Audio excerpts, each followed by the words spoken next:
मैं वापस गया उस साल हार करके 10-12 प्रतियोगिता गांव 10th भी मेरा था, मेरा 10th भी खराब हो गया। मेरे घर के लोगों ने पुलिस में एक रिपोर्ट दर्ज कराई थी गुमशुदा का मेरे। तो वही माहौल था कि जुआ दिन भर खेलता है, जहां पकड़ा गया खेलते हुए वहीं पिटाई शुरू। हम लोग वहां गए, वहां हमने 3-4 दिन प्रैक्टिस किया। पुलिस घूम रहे हैं गाँव में, सायरन बज रहा है, कोई फर्क नहीं पड़ना है। अगर इस बार मैं नहीं बना तो फिर मेरा कैरियर यहीं पे ख़त्म। हम लोग एशियन यूनिवर्सिटी खेलने से वंचित रह गए। मेरा नाम अभिषेक सोनू है। मैं शतरंज का इंटरनेशनल रेटेड प्लेयर हूँ।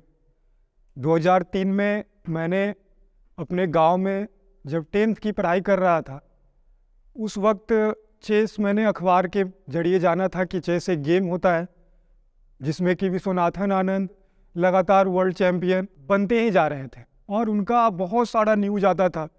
और क्रिकेट के बाद कहीं ना कहीं चेस का न्यूज होता ही था। मेरे पिताजी पॉलिटिशियन थे, दुर्भाग्यवश उस बार इलेक्शन हार गए थे। थोड़ा रेपुटेशन को बढ़ाने के लिए मुझे लगा कि अगर मैं चेस खेलता हूँ, अखबारों में अगर नाम आता है तो हो सकता है कि उससे थोड़ा सा बेटर मिले। मैंने वही सोच करके मुजफ्फरपुर शहर गांव से 22 किलोमीटर में पहली बार आया था खेलने। और पहली बार जब मैं आया था तो बाढ़ का मौसम था, चारों तरफ पानियाँ ही पानियाँ थी। उस समय में यहाँ न रोड हुआ करता था, न कोई ब्रिज हुआ करती थी। आपको जब ब्रिज पार करना है तो नौके पे बैठाया जाता था और नौके पे बैठा करके बीच में लाके बहुत सारी चीज़ें जो आपके पास है आपसे ले ली जाती थी। बहुत देर तक आपको रखा जाता था। तो बहुत सारा कष्ट हुआ वहाँ शहर में आने में। लेकिन जब यहाँ आए और प्रतियोगिता जब मैंने खेली यहाँ आकर के, तो 28वां स्थान मिला पहले प्रतियोगिता में 30 खिलाड़ियों में। और ऐसे करते करते मैं 10-12 प्रतियोगिता लगातार हारा मुजफ्फरपुर शहर का। कुछ खिलाड़ी थे, उन्होंने मेरा हौसला बढ़ाया। उन्होंने कहा कि अगर आप टॉप 10 में कभी आते हो तो समझ लेना कि आपने शतरंज को खेला है। और जब मैं वापस गया उस साल हार करके 10-12 प्रतियोगिता गांव 10th भी मेरा था, मेरा 10th भी खराब हो गया, मैं फेल हो गया। अब मैं चला था रेपुटेशन बनाने के लिए, वहाँ तो रेपुटेशन और तो बहुत सारे अंदर में विचार आते हैं एक युवा वर्ग के। जब हम लोग 13-14 साल के होते हैं तो सिर्फ और सिर्फ निगेटिविटी आती है जब हमें अचीवमेंट्स नहीं मिलते। उस टाइम तो अचीवमेंट था नहीं, निगेटिविटी था। जो दुर्भाग्य वाले काम होते हैं वो सब मैंने किए, लेकिन कोई फ़ायदा नहीं, आज मैं जीवित हूँ। लेकिन जब मैं उसके बाद जब मैं प्रैक्टिस फिर से मैंने अभ्यास शुरू किया तो मुझे याद है एक स्टोरी है, थोड़ा सा अटपटा लग सकता है। मेरे घर के लोगों ने पुलिस में एक रिपोर्ट दर्ज कराई थी गुमशुदा का मेरे। हुआ ये था कि 3-4 दिन तक हम लोग, एक भूसा का घर हुआ करता था वहाँ गाँव में, उसमें सांप वगैरह स्नेक्स वगैरह होते थे, बहुत सारे जंगल टाइप का वो था एक घर, भूत बंगला भी लोग बोलते थे। कोई इसमें जाना पसंद नहीं करता था। हम लोगों के पिताजी बहुत पीटते थे। शतरंज और ताश को एक समान माना जाता था हम लोगों के गांव में, शायद अभी भी बहुत सारे क्षेत्र में माना जाता है। तो वही माहौल था कि जुआ दिन भर खेलता है, जहाँ पकड़ा गया खेलते हुए वहीं पिटाई शुरू। तो हम लोगों ने वही घर को चुना जहाँ कोई डर के मारे नहीं जा सकता था। हम लोग वहाँ गए, वहाँ हमने 3-4 दिन प्रैक्टिस किया। पुलिस घूम रहे हैं गांव में, सायरन बज रहा है, कोई फर्क नहीं पड़ना है। अब बोलेंगे कि 3-4 दिन कैसे खेल सकता है आदमी, सोएगा नहीं, नहाएगा नहीं, खाएगा नहीं, कुछ भी नहीं करेगा। तो ये मुझे नहीं पता कैसे मेरे बॉडी ने, और जो मेरे सामने जो प्लेयर खेलने वाले थे उन्होंने, वो अच्छे क्रिकेटर थे लेकिन फिर चेस के भी अच्छे प्लेयर थे, वो मेरे प्रैक्टिस के कारण, क्योंकि मेरा एज कम था उस टाइम, अंडर 19 मेरा बचा हुआ था, जूनियर खेल सकता था मैं। उन्होंने मेरे अभ्यास के लिए उन्होंने भी 3-4 दिन तक, लेकिन वो अपने घर जाते थे, बताते मेरे घर वालों को नहीं थे कि मैं कहाँ हूँ। 3-4 दिन के बाद मैं घर निकला, प्रतियोगिता था, अंडर 19 जिला स्तरीय सेलेक्शन ट्रायल था।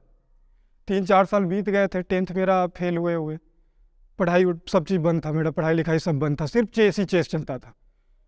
और 5वें दिन मुझे आना था। तो जब बस पकड़ा मैंने तो मैं पूरा बेहोश हो गया था बस में। इमली चट्टी में मुजफ्फरपुर शहर में बस लगती है, बस वालों ने मुझे उठाया और जो प्रतियोगिता करवा रहे थे मैं उनका फिर से शुक्रिया अदा करना चाहता हूँ।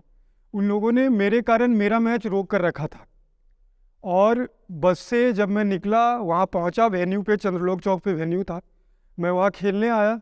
अंडर 19 जिला स्तरीय प्रतियोगिता, 3रा स्थान मुझे प्राप्त हुआ। 4 प्लेयर क्वालिफाई करते थे स्टेट के लिए। मैंने पहली बार अंडर 19 क्वालिफाई किया था, मेरा अंडर 19 लास्ट था वो। उस समय मुझे लग गया था कि अगर इस बार मैं नहीं बना तो फिर मेरा कैरियर यहीं पे ख़त्म। तो मेरा एक लास्ट अपॉर्चुनिटी था, वहाँ से मैं क्वालिफाई किया, मैं स्टेट खेलने गया। स्टेट चैम्पियनशिप में मैं अनबीटेन रहते हुए पूरी प्रतियोगिता में एक ही मैच न हारा न ड्रॉ हुआ और बिहार राज्य का मैं चैंपियन बन गया 2009 में। वहाँ चैंपियन बनने के बाद जब बाहर आए, ऐसे ही इंटरव्यू वगैरह हो रहे थे, कुछ टीवी चैनल्स थे, बड़े बड़े टीवी चैनल्स थे, नाम नहीं लेना चाहेंगे, वो लोग आए और उन्होंने पूछा कि तुम तो गांव से आए हो ना, वही तुम तो किसी से कोचिंग वगैरह नहीं लेते, तुम कहाँ सीखे हो? कहीं ना कहीं तो तुम सीखे जरूर हो, स्टेट चैंपियन कैसे बन गए? तुम्हारा पहला स्टेट टूर्नामेंट है ये, उसी में आके तुम चैंपियन बन गए। तो ये सही बात था कि मुझे उस वक्त तक बिल्कुल भी नहीं पता था कि शतरंज में किताब होती है। मुझे उस वक्त तक बिल्कुल ही पता नहीं था कि शतरंज का प्रशिक्षक होता है। मुझे तो ये पता था कि शतरंज एक जुआ होता है, फिर भी उसको अखबार में जगह दिया जाता है, मुझे रेपुटेशन अपने फैमिली को वापस देना है। मेरे दिमाग में बस वही था। अंडर 19 मैंने जीता, उसके बाद अंडर 25 जीता, फिर मुजफ्फरपुर बाबा साहब भीमराव अंबेडकर बिहार यूनिवर्सिटी, पहली बार अपने फाउंडिंग से लेकर के अभी तक जब हम लोग खेलना शुरू किए उस वक्त तक 2009-10 के सेशन में पहली बार ऑल इंडिया हम लोगों ने बिहार यूनिवर्सिटी को क्वालिफाई करवाया। मुजफ्फरपुर यूनिवर्सिटी का एक बहुत बड़ा क्रेज बन गया उस समय में शतरंज के फील्ड में। हम लोग एशियन यूनिवर्सिटी क्वालिफाई कर गए, वहाँ से ऑल इंडिया में 5th पोजीशन, फिर एशियन यूनिवर्सिटी क्वालिफाई कर गए। वहाँ पता चलता है कि चाइना के होंगझाओ में मैच था, एशियन यूनिवर्सिटी मैच था। अब पता चला कि अब आपको पासपोर्ट जमा करना है विदिन 17 डेज, और भी बहुत सारा चीज़ है, वीज़ा लगेगा। हम लोगों को कुछ पता नहीं है कि क्या होता है ये सब चीज़। गाँव में, मुजफ्फरपुर के गाँव में रहते हैं, शहर में भी नहीं रहते। यहाँ है डीएम उस समय के जो तत्कालीन थे, नाम नहीं लेंगे उनका भी, उनसे मिलने गए। उन्होंने कहा कि हम लोगों का कोटा होता है 15 दिन में तत्काल पे पासपोर्ट बन सकता है, हम लोग चाहेंगे तो 1 सप्ताह में भी तुम्हारा आ सकता है, हम लोग कोशिश करते हैं, मंत्रालय को लिखेंगे। बहुत सारी चीज़ें उन्होंने आश्वासन दिया, कुछ नहीं हुआ। हम लोग एशियन यूनिवर्सिटी खेलने से वंचित रह गए। अब फिर लगा कि जैसे इतना अचीवमेंट ले लिए, लेकिन कैरियर तो फिर से वहीं का वहीं है, कुछ तो पॉसिबिलिटी बन ही नहीं रहा, कोई बेटर देने के लिए आ ही नहीं रहा। फिर पता चला कि अच्छा नेपाल हम लोग जा सकते हैं। अब गाँव के लड़के हैं, कैसे पता रहेगा कहाँ क्या होता है, कैसे होता है, गाँव के थे।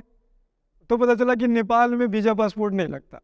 नेपाल में अंतर्राष्ट्रीय ओपन हो रहा था, 8 कंट्री पार्टिसिपेट कर रही थी, इन्विटेशनल टूर्नामेंट था। हमने अप्लाई कर दिया कि कहीं मौका मिल जाए खेलने का। उन्होंने एप्लीकेशन को एक्सेप्ट कर लिया, विलेजर रूरल होने के नाते। हम गए वहाँ खेले 2012 में। वहाँ मैंने 2 प्रतियोगिताएं खेली। मेरा 3rd राउंड नेपाल के चैंपियन हमल मनीष से हुआ, मैंने उसको हराया। मेरा उसके बाद बांग्लादेश के चैंपियन से हुआ, उसको हराया। मेरा श्रीलंका के चैंपियन से मैच हुआ, उस समय मैंने उसको हराया।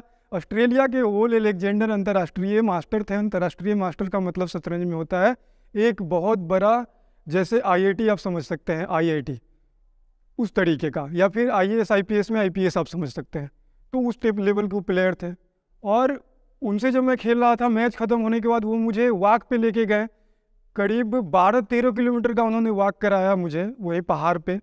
इलाम में था, नेपाल में था एक, और एक चड़ीकोट डोलखा में था, दोनों जगह वो आए थे। उन्होंने मुझे बोला कि तुम कैसे इन लोगों को कैसे हरा दिए, तो चैंपियन है अपने अपने कंट्री के, कोई नेपाल का चैंपियन, कोई कहीं, वो सब ओलंपियाड खेल रहा है प्लेयर सबको तुम आराम से हरा रहे हो गाँव से, एक तो तुमको खेलने तो दिया गया। तो उस समय में भी मुझे नहीं पता था कि चेस का किताब होता है, चेस का प्रशिक्षक हमको लेना होगा, कुछ करना होगा।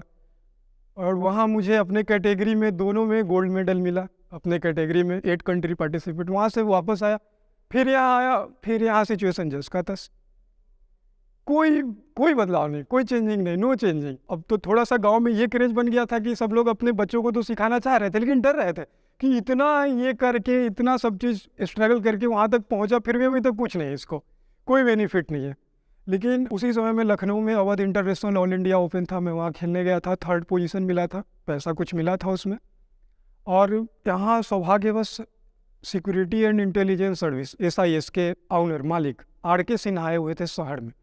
उसी दिन अखबार में मेरा भी न्यूज़ था, और वो उन्होंने एक खिलाड़ी को, निशानेबाज थी, उनको उन्होंने राइफल दिया था जर्मनी से मंगा करके 3.5 लाख का। उनका न्यूज़ छपा था, उनके बगल में मेरा न्यूज़ छपा था कि ये बने 3रा स्थान मिला, बहुत सारा चीज़ उसमें था लिखा।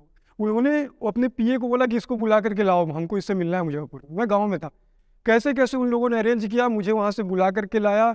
उसी दिन उन्होंने मेरे सारे सर्टिफिकेट को चेक किया, जांचा, और मुझे SIS कंपनी का ब्रांड एम्बेसडर नियुक्त कर दिया। मुझे उसी समय में सारा लैपटॉप वगैरह, i5 5th जनरेशन उस टाइम में बहुत बड़ा बात होता था, इंडिया में नहीं बन पा रहा था। USA से उन्होंने अपने बहन के जरिए मंगवा करके मुझे दिया। मैं साउथ एशियन अमेचर खेल पाया है। अभी करंट में पिछला नेशनल रैपिड हम खेल करके आए बिहार के लिए, टीम चैम्पियनशिप खेलते हैं, अभी करंट में भी एक्टिव प्लेयर के रूप में है। और जहाँ तक प्लेयर की बात है, हमारे जो आप शहर के जो आप खिलाड़ी या फिर जो स्टॉक्स जिन्होंने इतना अच्छा अपॉर्चुनिटी दे दिया, आज लग रहा है कि सही में अचीवमेंट मिला है। अभी तक नहीं लग रहा था। ये जॉब वगैरह ये सारी चीज़ें ऐसे ही होती है, कोई फ़ायदा नहीं जब तक आपको कोई प्रोत्साहित करने वाला ना मिले।